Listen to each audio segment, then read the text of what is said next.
Can everyone hear all right?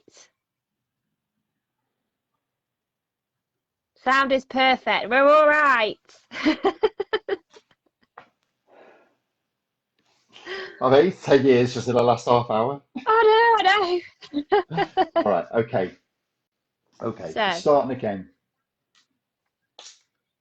Okay, okay. right, off the top. So, yeah, do you want to just tell them a bit about yourself? 'Cause I don't Oh, think they got it last time. okay, I'm Russell. I've been on this case of Jack the Ripper for nearly 20 years, 21 years now. And sorry, it's repeating again all the way over, so I can hear all this, what I've said for the last 5 minutes. It's all right on this end, so Great, I'll try. Okay, if you I'm going can. to try and do this. Yeah, I'm going to try and do this way, so at least you can hear me. Okay. So basically, I don't want these pictures to go out to me like this because the people are going to. Right. What I did was, with the help of Dr. Yari Lopalainen, we solved who the identity of Jack the Ripper was. So basically, that's what we did. Um, we wouldn't have done this if it wasn't for a shawl that was found at one of the murder scenes. I didn't find out about it till March 2007. Mm. Um, I did the research because I had a big love. I still do have a love of the East End, and I was in the East End for about 11 years before I actually ever did anything about Jack the Ripper. And I discovered the story of Jack the Ripper through the film From Hell, the Johnny Depp film, which came out now 20 years ago. And I went on a Ripper tour on the following day, and I really asked, where were these murders? Who was Jack the Ripper? Is he actually real? And when I did the tour, and so many people have done the tours with me, I said, God, I've walked past here 100 times, never knew that the murder scenes were where I was for over a decade in East End. So then that was a Saturday, Friday the film, Saturday the tour, and Monday is called Scotland Yard to see if it was real and where the case files were. This is in 2001. Anyway, just went to the Metropolitan Archives, which is the London Archives in Kew. Any of us can go with a couple of forms of ID. You can actually access all the files of anything really historic to England. It was there the story started for me, and it was made very real by. I held the. You know what? If I do this, as long as you Yeah, can I hear me can on the hear. I can instrument, hear you great. Yeah. that's the main thing. So I'm hearing myself over and over again. So basically, the story became real when I saw the pictures of the victims. So the photos I held in Mm. like a dust-proof room, these white gloves, and basically, I thought I'd give it a try just to see if I could discover anything that nobody else has.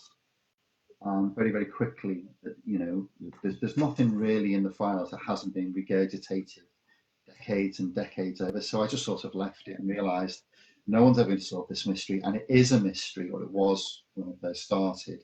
But it wouldn't it be nice if somebody one day said, "This is the definitive proof," and it got everybody go, "Oh, thank God for that!" And this is who he really was. So then, in the March 2007, I got made aware of who it was, that the shawl that was found at the murder scene of Catherine Eddowes, the fourth murder victim, was for sale, and it was my mum who told me. And it was in Bury St Edmunds, which is not far from where I lived at the time. Been in around for about 30 years. So I went to have a look at it, and it is a very old piece of material, and it's got blood stains on it, very clear. Um, and I thought, you know what, maybe if somebody bought this, if I bought this, maybe I could do something with it, or So something that tangible with it. that was a police officer's, wasn't it? Who took that from the scene? Did I read Yeah, right? that's right. Yeah. You know what? And where I lived before in Newmarket, he lived in a village right where I lived in Right. Suffolk. It's really weird. It's that really, this meant to be Synchronicities, thing. Yeah, like you was yeah, meant to. a very weird connection. Mm. Anyway, my wife at the time said, "I'm not having that." I always say that, but you're not having that, my own wife said. And that was a challenge. So I've never shown anybody this, and anybody that's met me and anybody that's stood on a tour with me, I explain this. But for you guys tonight, I've never done this before. I'm going to show you. So this is, I've got everything I've ever done. Okay, you see the date? Mhm. Okay, so everything I've ever done, I've got everything. Everything I've documented, everything I've diarised, I've got absolutely every piece of work I've done on this research. This is what the auction was. And in there is the story of the shawl. Wow. Yeah, that's the shawl, that's the picture of the shawl. And it says in here, anybody who's interested has to do their own research. Now, if you look up Michaelmas shawl, or, you know, not a lot. Michaelmas daisies come out in the autumn, so about September. So really, I always tell people this as well. And here's the piece of paper. I printed this out at the time. So this goes back to 14 years ago. Yeah. Right. And this is what started me off this. And basically what it says is that Michaelmas is a celebration on the 29th of September, top, Mhm. and the 8th of November. And the murder went out on the night of the 29th of September, and everyone says the 30th of September. For the records, it's actually dated the 29th. Michaelmas celebrated on the date of 3 of the Ripper murders. It is Right. there. Yeah. That is the link. Right. So the shawl said it was in Scotland Yard, so I called Scotland Yard again. And I spoke to the curator of the Black Museum, Yeah, and he because said to wasn't me, it situated there for some time? yeah, for a Mm. decade, yeah. And then the owner discovered that they weren't showing it as in the Jack the Ripper part of the Black Museum. So we asked for it back, and they gave him it back. Yeah. Anyway, so sorry. um, so because I knew the murder date, and I linked the Michaelmas connection of the Michaelmas daisies of the pattern on the shore to the dates of the murders, called Scotland Yard and told them. And he said to me, you know what, Russ, it's amazing. Nobody's ever come up with anything new for years. Mm. Didn't even let him what Alan McCormick, this guy's name was at Scotland Yard. I said, you know what? Scotland Yard, we've always known who Jack the Ripper was, and he just told me. And I said, could you tell me any more? He said, you know what? I'm not allowed, but what I can do, if you approach me with real evidence, if you've done the work, I'll tell you and I'll confirm or deny if you're on the right track. So that's where the story started, and that was in 2007. I sold my care homes. I had 3 care homes for 8 years. I sold them, nearly retired. Bad idea. You've And then invested a lot of time and a lot of money into it, haven't you? From what I can see, everyone from asks me how from much the shawl costs, and I say it costs me a lot. Let me just tell you. Best part of 15 years, say, 15 mm. years of real research. And the cost, let me just say it's run into 7 figures now. Yes, I can imagine. I can Yeah. imagine. There was I mean, one, you've owned probably the only piece of evidence there ever was yeah, out there or ever is yeah, out there, that's been in your hands. Um, and obviously back then they didn't do forensics and things, and for them just to go in and say, can we take this home? Nowadays it's yeah, unthinkable, isn't it? But and then absolutely. for it to surface all them years after Yeah. is amazing, really. Yeah, well, Would you say it's like something once? Do you think the victims want the truth to be out there? Would you say maybe that's absolutely. why it's fell in your path? I suppose, to be fair to say, I'm quite individual in, I've never had a job, I've never worked for anyone really, and I have a different, very lateral way of thinking. It just happened to fall on my lap, and it became my responsibility to tell the truth, Mm. or find the truth, who this guy really was. Um, if Scotland Yard didn't give me the name, I wouldn't have known who to look for, and that would have been a very, very hard task. But in fact, I just found something. I think it was 1910.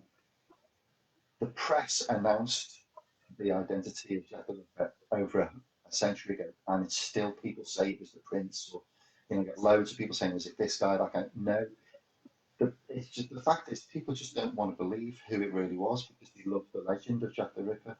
When really Mm, all I ever did was take the name of who it was and then work backwards, see if that shawl had any relation to the murder. And of mm. course, the blood on there we matched directly with a female descendant, direct female descendant, who should be a lifetime friend of mine now. And when we discovered it, she was the first. I drove to where she lives, and she was the first person I told. When we matched the blood on there with the descendant, we knew that shawl, that the blood on there was the victim's blood. And then he deposited semen. I just put it, it's another thing that every single night I never thought I'd be saying. I'd be talking about Jack the Ripper's semen, but basically he ejaculated on the shawl, and from that we managed to get cells. Now, I just want to point out, even a very renowned scientist has got this wrong. I see lots of insulting stuff on YouTube and stuff about me and Yari. Let me just say something. Yari pioneered a vacuuming technique that managed to get uncontaminated cells embedded in the weave. So not the surface, but embedded in the weave of the shawl. That's how he got uncontaminated cells. Mm. It was from that Yari managed to get, and we used the sperm head analyst, very specialist scientists, um, and we managed to get DNA from the semen that was deposited on the shawl. Mm. Um, and then the hunt was really to find, because Simon, the Ripper, he never had children, but he had a sister who had about 8 to 10 children, and I managed to find a direct female descendant from her. And Uh, they had a matching gene, didn't they? From what, Completely, yeah, yeah. yeah, absolutely, yeah, Because yeah. didn't So she had a rare gene which was found in the straw, was it? Was not that for the not that I victim? know of. No, not that I know Oh, 'cause it of. was just something I read. Yeah, no. Again, why I love doing these interviews, I get to tell the truth, Yeah, not what yeah. the perceived, squiffy version of 10 people down the line say. No, I think we got the DNA in the October of from the descendants. And she was in on the story every day. I was giving updates of the science that Yari was doing, and it was on the Friday night, the third. In fact, how weird is this? Where are we? Wednesday. So a week on Friday, Hmm. back in 2004, 8:30 at night was when I got the text, and Yari said, "Go and check your inbox," and it was there that we had the 100% match between the Wow. scene and the descendant on the shore that we placed at the murder scene. I Hmm. can't believe it's so close. Um, Yeah. but yeah, it's sort of very briefly in the time that we've got now, just to say just how long and very hard this journey was for me. And it was like a voyage of discovery, and a lot of it was luck. I wouldn't say I was anyone special. I just stuck at it, to actually get to really whether it was going to be him or not. Hmm. Unfortunately for me and Yari, it was him. So it was a very, very big discovery, And all Yeah. we've done really is validate what the police have known all along. Mm. Mm. Mm. And so in regard to the matches of the DNA then, I mean, it's as good as I know that it's at its skepticism, but I suppose it is gonna. Um, but the fact that there is a link there, it's more proof than we've probably ever had. Into terms of naming who the Ripper is. I mean, I've seen various stories that people think that the Ripper's a woman. Not Yeah, really gone into that theory to why they think it's a woman. But there is so many theories to who and who it were. I mean, your story does seem the closest to proving, in the terms of scientific proof, that it was him. yeah, yeah. Um, the thing is with the science, we could only rely on the science. Mm. Is it needed to be valid? When we brought the book out, we thought we'd done enough, and we made the science very readable for the general public. But really, if you read Yari's paper, I don't understand it. And he Mm. had to explain it to me bit by bit. Remembering Yari teaches PhDs, he's a professor. These highly intellectual individuals and scientists to be. But the thing is, we try to make it very easy for the reader, and every single step of so. For example, that people used to say it was Catherine Eddowes' shawl. It wasn't documented at the crime scene. Well, no, because it was covered in blood and it linked to the murder dates. Mm. And it was Amos Simpson who was the sergeant who was there on undercover duties. And everything that I've said in the space between the book and now, I've gone out and found the stories. So I'm trying to find a story from 130 years ago. Where do you find that? And I've found everything. I'm going to give you a revelation tonight, which I've not done in a very long time. For his occupation when he was admitted into the asylum into Colney Hatch, was hairdresser. I want to tell you guys, it took me a while, but I found a document stating that he was actually a butcher. Right. And that's a new one for you. And I've not told anyone. No. No. So He that's was a butcher. what he would then that proves that he would know how to dismantle the bodies in a horrific way that he did, because I mean that Yeah, was always one of the key things, wasn't it? It was obviously someone who knew what they were doing with yeah, how the bodies were and were yeah, left. yeah. um so for you to have found that link, because Yeah. obviously on the Well, front hairdressers of have it. anatomical knowledge, or they did back then anyway. But yeah, I found something. I've also found him where he was between the murders and the asylum, which is again a lot of sort of I know. So, but again, that's for the next book, Mhm. which I'm very proud of doing.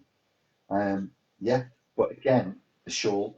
A lot of people approach me and say um, he could have been a punter, a customer, because Catherine Eddowes obviously had to sell a body that night, and he could have just, but there's only one bit of there's only one ejaculate, if you like, on that shawl. And the fact is, it's pure silk.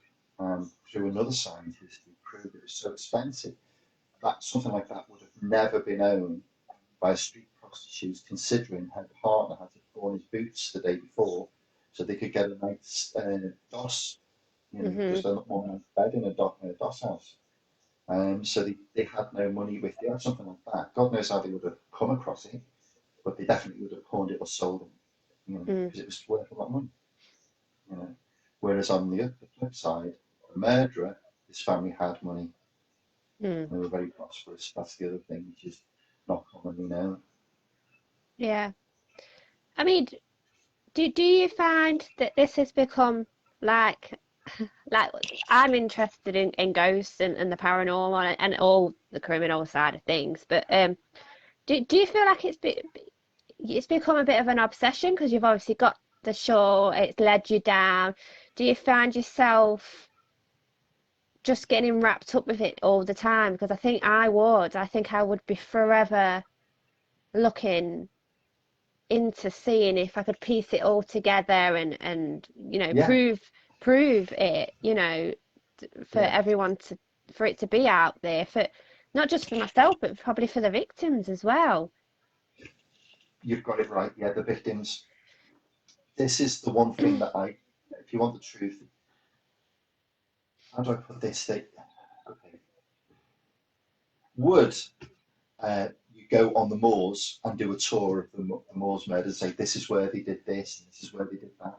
Would you go, now the Rip has just come out, because Peter Sutcliffe died quite recently. Mm. Would you go to the tour site around the murder sites of Peter Sutcliffe and say, this is where he did this and this is where he did that? And yet, hundreds of thousands, even I millions know. of people every year go and stand at go and stand where this murderer butchered these poor women, and people go, "Oh, Jack the Ripper," when actually, I find that quite deplorable. Mm. So I very quickly, on what I wanted to do the tours, was to tell the truth. I very briefly talk about the victims, what he did, and then paint the picture and then tell my story of how I solved it. Because each step by step, each bit was a revelation of finding, of discovery. All through these years I've done this. You're Mm. absolutely right. The victims, they, these aren't comic book characters. This isn't Frankenstein or Dracula. This man They were real did people. these, yet did these most abhorrent things. I mean, Mary Jane Kelly's last victim. I always say to people, this is what he did. I share that picture more or less quite early on in the tour to show people this is what he did. And if anybody goes online to see what he did to Mary Kelly, they'll go, I, people I, make money I out of do this. know that I've seen the pictures and they're absolutely horrific, Yeah. what he did to them Catherine victims. Eddowes, I show a picture of her face. You know, Catherine, I feel very passionate about. So I went through Wolverhampton yesterday, I think it was. Catherine has been with me. It feels like she sits with me. He could, just this is what this murderer did. And yet people stand at that murder scene and go, wow, isn't that amazing? It's not amazing. It really disgusts me, to be honest. Mm. People make money out of this and they make a lot of money. I believe all of the, sorry, I go to say box now. It should No, really all it's go all to right. charity. It's all It should go to right. charity. Every single Yeah. penny should go to charity. I never made any money off the tours, or not at all. I just wanted to say the story. This is what he did to the fourth murder victim of this, and I know a good few members of the family. You know, he, in the space of 8 minutes, he cut her eyelids off, her nose off, one of her ears off. He sliced her lips, he cut two inverted V's, he cut her throat, he took a knife from her sternum, cut her right open. He pulled out all her insides. A uterus and a kidney, and he took a breast out, put a breast between her feet. He really did that, and that's really what happened to Catherine Eddowes. And I yet, mean, night after night, you see people standing there going, "Oh, isn't that amazing?" No, it's not amazing. It's absolutely awful. You know, mm, and mm. that's where I come in. I want the truth to be told. I want this to turn around like that lady did with I think it was the 5 victims she brought out quite recently. This is about the victims, not the murderer. We know Mm. Jack the Ripper is now, because I proved it. You need to sort of turn the dial down. Every penny should go to charity on this from all these tours, and yet people still subscribe because this is the mystery of Jack the Ripper. There's no mystery. It's actually quite um, a mundane story of a misfit who suffered with paranoid schizophrenia. I'm a therapist at the DSM-5, which is the Bible for psychiatrists. There's no paranoid schizophrenia anymore. It's just schizophrenia or schizoaffective now. Um, and he struggled with life, and he was very much, again, this is in the second book, what happened to him as a child was also, and again, I've told many people this who come on the tours with me, what happened to him as a child, which actually moulded him into the monster that he became. But you You tend know? to find that's with any serial killer, it Yeah, tends to that's be absolutely right. if you Yeah, go back through yeah, the years to what childhood they had, it can sometimes provide why they might be doing what they did, or and things. It can be an indication to why. Not that yeah, that's a good excuse, but um, it don't help the victims at all. But you try to understand why a person would do that to someone, wouldn't you? You try to think, there's got to be a reason why he's done that. yeah. Um, I so, discovered that, so I know why he did it, you see. mm, And that's for, I can't, obviously, for the second book, but it took me a lot of research to do that. There's a lady that might be listening on this that actually told me something over and above what I knew already, which was quite mm, horrendous. mm, But we go to his age of 8.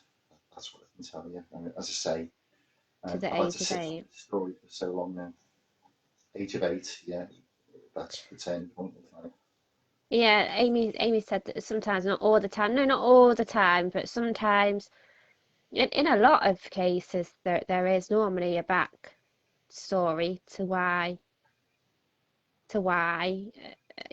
that Yeah, could be born things have evil. happened, yeah, or just born evil, just born pure and utterly evil. Um, Again, the name Jack the Ripper carries the story. That's Where what's where where did the name actually Jack come from then? Because obviously you've named as Aaron. It's Aaron, isn't it? Aaron Kosminski, yeah. Jack the Ripper, okay. So 2 days before the night of the double event, which was the 29th of September going into the 30th, so he murdered Catherine Eddowes and Elizabeth Stride on that night inside an hour, two different parts of London. 2 days before, a letter was received by the Central News Agency written in red ink called the Dear Boss letter. That letter threatens to kill more women. Things like clip the lady's ears off just for jolly, and he cut one of Catherine's ears off so they thought, oh, that's the letter. But it was signed yours truly, Jack the Ripper, and mm, that's where the name Jack the Ripper comes from. yeah. Later, they discovered, in fact, Scotland Yard knew this as well, that that was written by an enterprising journalist and not a murderer whatsoever. So you get this huge, it's sort of this influx of letters, all, purport to be written by Jack the Ripper, and none of them were. The only one that was So a it's a very, bit like the Yorkshire Ripper, where Peter yeah, Sutcliffe yeah, didn't actually write exactly them the same. letters. It was Yeah, actually someone impersonating because they yeah, felt like needed to get some kind of attention, and it actually yeah, wasn't. They completely deferred the case, yeah. and for years and years and years, and led everyone to think that it was someone in Newcastle, didn't they? Do you know if it wasn't for that guy, four women, they were so close to catching Peter Sutcliffe, and also that gave the National Police database. It came from that case. Four women died because of that man Mm, sending a cassette saying, I'm Jack. I'm writing those letters. mm. They were so Because close. he took words from the original Jack the Ripper letters, didn't he? He did. He signed it, Jack the Ripper, yeah, He the did, letters. yeah. Yeah, And he yeah, used common words within it, which is why the detective actually thought, hang on a minute, there's something that don't weigh up here. It sounds like he's taken words from the original Jack the Ripper letters. yeah. Um, so that's where I think one detective was kind of like, we think this is a hoax. Um, We're side Jack, they called him, mm, in the end. But again, that crippled the police. Imagine, unless being caught. And oddly enough, we were talking about Peter Sutcliffe today. I got two very close friends and very old and trusted friends who own a little bit of the shawl. And they said to me, when Peter Sutcliffe, when they put the footprint on, they said it was worn down on the right side of his boot. And my mm, friend turns around, this is at the time in the 70s, he goes, that guy's a driver because he worn his boot out, so he's using his right foot. And mm-hmm, lo and behold, the lorry driver, Peter Sutcliffe. mm, You know, it's the ignorant, not the ignorance, it's they miss vital things, mm, vital clues. You know, they interviewed him 7 times. Police officer with the picture of the boot was standing at the lorry with Peter Sutcliffe, and Peter Sutcliffe was swinging his boot. It was on his, he was wearing them. He was mm, swinging his foot right in front of the policeman, goading him. mm. You know. So, but we go back to Jack the Ripper. It's the name that's carried this story. It We is. go back. You go to the early 19th century. You look at the Limehouse Golan, very good film about the Ratcliffe Highway murders. The Ratcliffe Highway murders were up the road from where Peter said, from where Aaron Kosminski lived at the time of the murders, and they were horrific. There were Hmm. more murders, and yet they're not talked about in any length as the same way as Jack the Ripper. No. So somebody put something about serial killers out the other night on Facebook, and I put the Godfather. I've always felt that he was the Godfather of, like the origin, like Freud was the Godfather of psychotherapy. Hmm. You say, well, he was the Godfather of serial killers. He was the one that people stood up and took notice of, even though there was also murders at the same time, and they were just completely ignored. Hmm. You know, Hmm. so it's the name that's carried this story more than anything else. So in regards to the victims, because you said you sometimes feel like Catherine's with you, Yeah, only because I know so much of her life. you feel like Um, because it's sort of obviously time. I'm quite spiritual in that way, and I would see that she probably would be because you're helping that. yeah, I mean, have you ever yeah. had any experiences around the shore or? No, no. A few ladies, Elaine, her name is Elaine and Carol. They both look like two of the victims, by the way. Um, They did the paranormal. They came with me. I showed them the murder scenes and stuff, and they took lots and lots of infrared photographs, and they showed me some very, very disturbing photographs. Mhm. Elaine Sugden Hay, if you look on her page, I think they're somewhere on her page. They were quite disturbing at the third murder scene of Elizabeth Stride. I've had lots of psychics. I've had the Home Office with me. I've had the Ministry of Justice with me. I've had teams of um, mortuary attendants and those, doctors, you name it. I've had everybody with me. But to be honest, I've had no feeling whatsoever. I did put something out that was quite weird the other couple of months ago when I was at the third murder scene, and something went up behind me on the wall. You had to look very close. That's spooky. But no, things I get told every time I do a talk, he walks with me, and I've never experienced it at all. Whenever I'm standing at the scene of Catherine Eddowes, which I'm very passionate about, and he's always standing there watching me. I've had a woman say, I can taste blood when I've not experienced any of it, to be Yeah. honest. I mean, I once had a bloke come into our group, and he was a police officer, and he used to patrol one of the churches where one of the victims was buried. Oh, And he recounts seeing one of the victims stood near the grave and didn't realise, thought it was a proper person at the time, and approached her, and she disappeared. And he went back into the station, and then he told his colleagues what he'd just seen, thought he was going mad. And his colleagues had said, "Oh, you've seen one of the victims of Jack the Ripper. A few of us have seen her wow. before." So there is a few stories, and I just wondered, with you being quite close to the story, if you had ever, if you've seen or witnessed anything, or As I say, there was Mary Jane Kelly there. something dark went up behind me, like a shadow on the wall, that we saw, Tony and I, when we did a little video. That was quite disturbing. Again, I can tell you this. If you want the truth, if I could go back to the day of the show at the auction, knowing what I know now, I'm going back there, I wouldn't have bought the show. No. I would have left it. You know what? Somebody else can do it, Mhm. because the amount of negativity thrown at me because of this, not for a profit making thing, but really just to tell the truth. I can I think it's imagine. It's fair. sad. Yeah. Yeah, it's fair just for the victims. Forget the ripologists who think they own the story. They get this self-centered sense of entitlement to say, I know more than you. Get on with your life. I just want to know, and all I wanted to know, and which I found out, who he was, and then let the world know, so the victims can be put at peace. In my Mm. opinion, it's about their stories, which is that lady's written a book. These were five women that fell on hard times. They didn't start. They didn't get born and say, I'm going to be a prostitute, live in East End, and get murdered by Jack the Ripper. Well, the thing You is, I know, don't think they had much choice back then.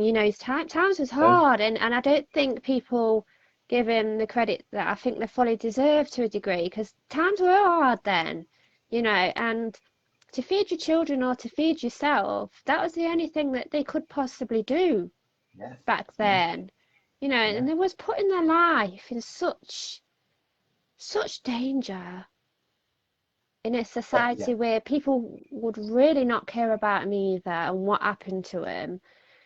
yeah, It's horrific, yeah, yeah. absolutely horrific. But again, the story itself, it captures the Victorian era, a part of London history that's sort of long gone now. Mm, That time, that sort of shadowy time, if you like. mm, Um, again, anybody again, lots of people who I know on Facebook who've come with me around my chapel. I promise you, you come down when all of this is over, and you feel it. You, and you walk in those streets that still exist, you can feel the chill straight away.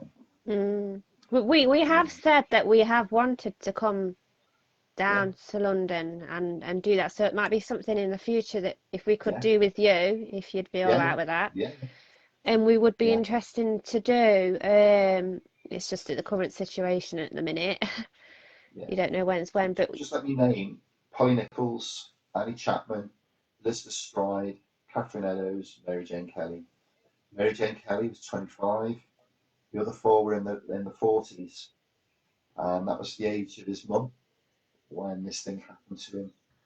So there's a lot. It's a lot to do with the mother, a lot to do with his father dying, the oppression of where he lived in Poland because they were under Russian rules. You had the pogroms. They were really, imagine being pushed out of your home and your country, landing in England. This is the Rippers family, and just trying to start from scratch. mm, He managed to do that through a very intelligent brother of his. But these women, so Polly, so St. Bride's Church in Fleet Street, beautiful church. The origins of the wedding cake comes from the steeple. Polly got married there at Mary Nichols, but and she had children. But for some reason, she had a problem with alcohol and ended up in East End. And the only way these women could live was a day-to-day existence. hmm Elizabeth Stride did some cleaning in the Dutch house. And outside of that, she was an acknowledged prostitute, as she said on her immigration certificate. Imagine degrading yourself to any person at all to have their way with you for 4 pennies.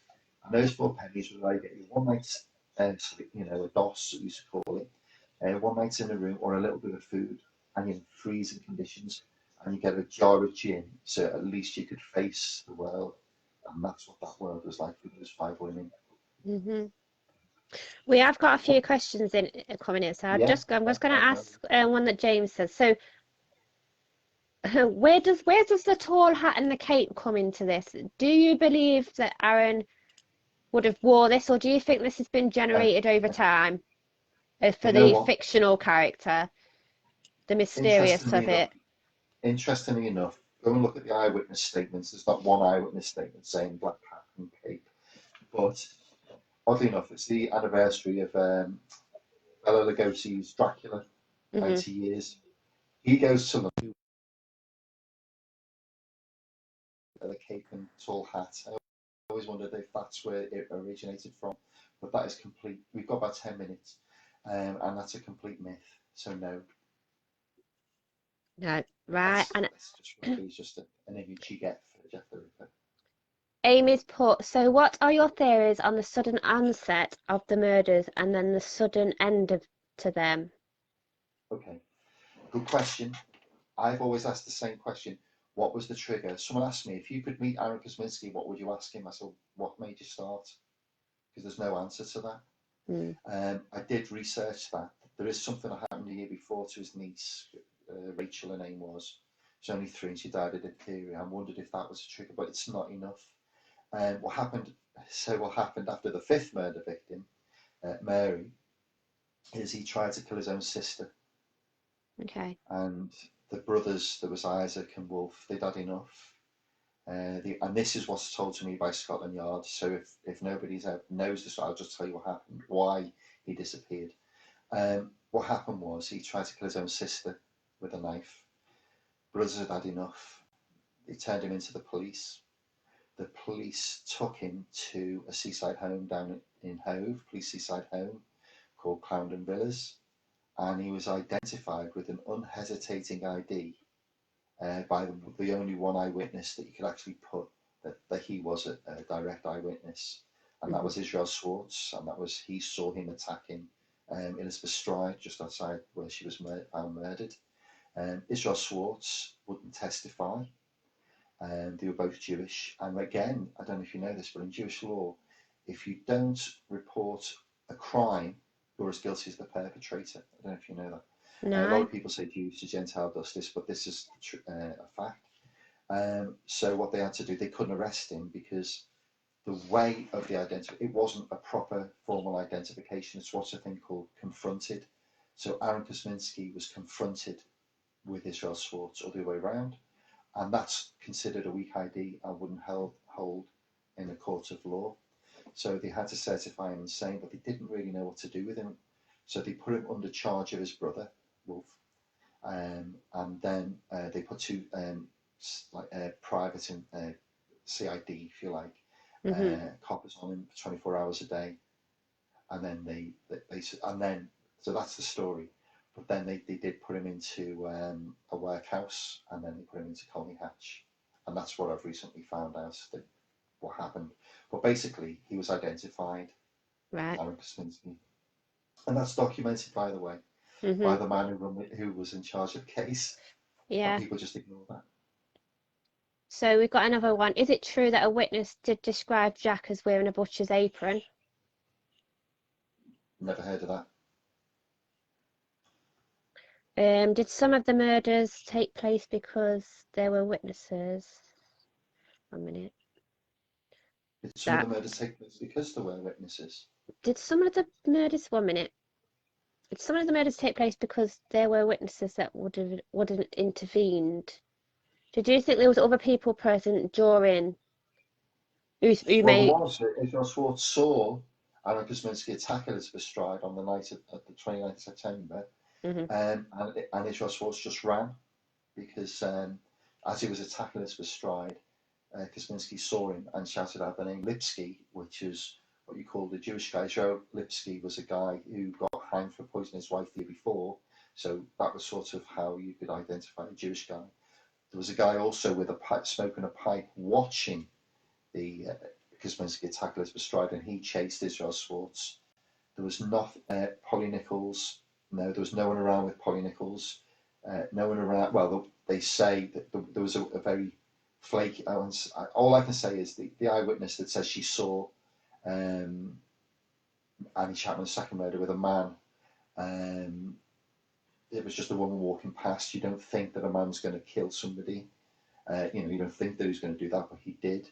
I told you about Elizabeth Stride. Catherine Eddowes, there was no one there, and he had a window of 8 minutes. There were three Jewish guys coming from the Imperial Club that saw a woman with her back to the wall with a hand on the chest of a man leaning over her, but they didn't intervene because there was nothing going on. And as hmm you know, Mary Kelly, he had plenty of time because it was in her own room. hmm You know, so no, there were no witnesses other than Israel Swartz, really. Did he work in the wholesale market and get disturbed by a co-worker on the night of the double attack? No idea. Never heard of that.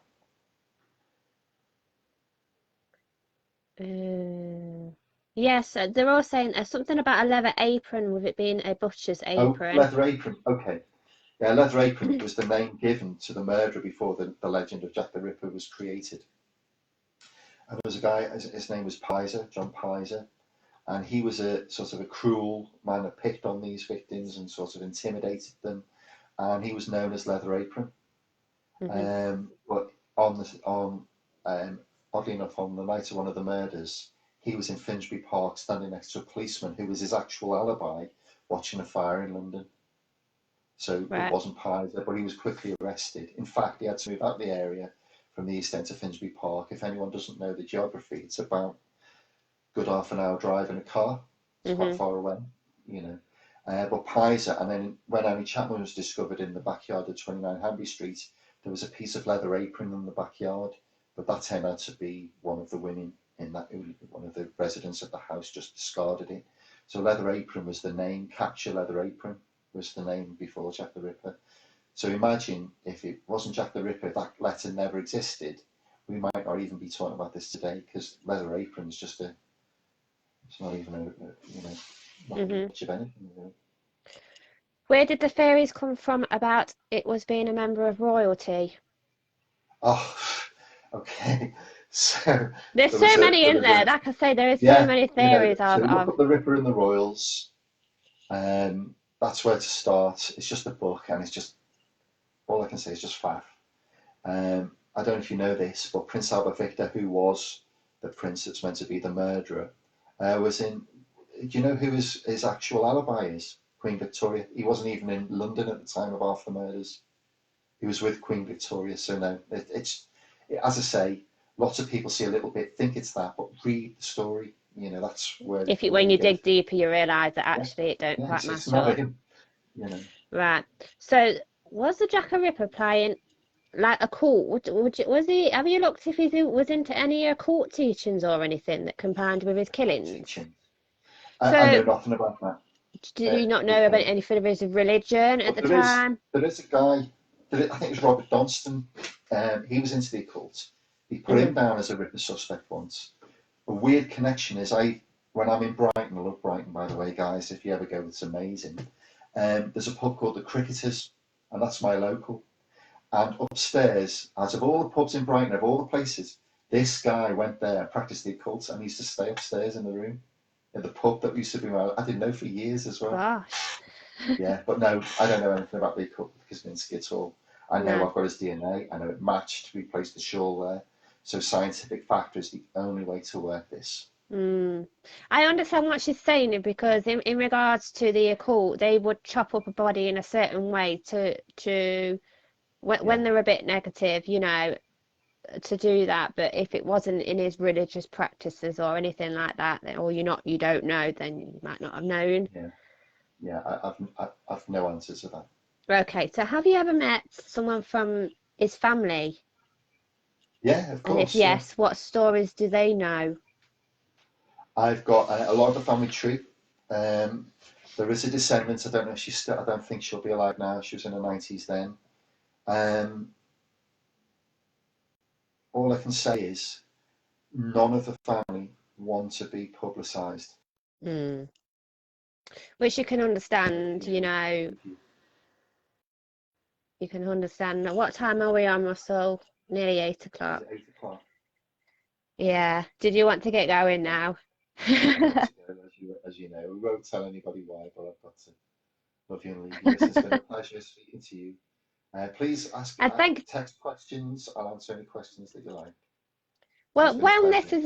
when this is all done and finished with the COVID and whatever, we'll come down and we'll maybe Yeah, have a walk, a go live walk live with on a you. live If feed. I'll show you the story. Yeah, I'm sure they'd all love that. And thank you I'll for show you bearing from his with front me. door the timings and show how he did it as well for you. Yeah, that would be great. That would be brilliant. Thank you Pleasure. so, so much. It's a And pleasure. thank you for everyone for bearing with us, and for staying with us. We do hope you've enjoyed it in the end. It's been fascinating. Can't thank you enough. So we will see Nice to you meet you. soon. Night Bye bye. night. Bye bye, everyone.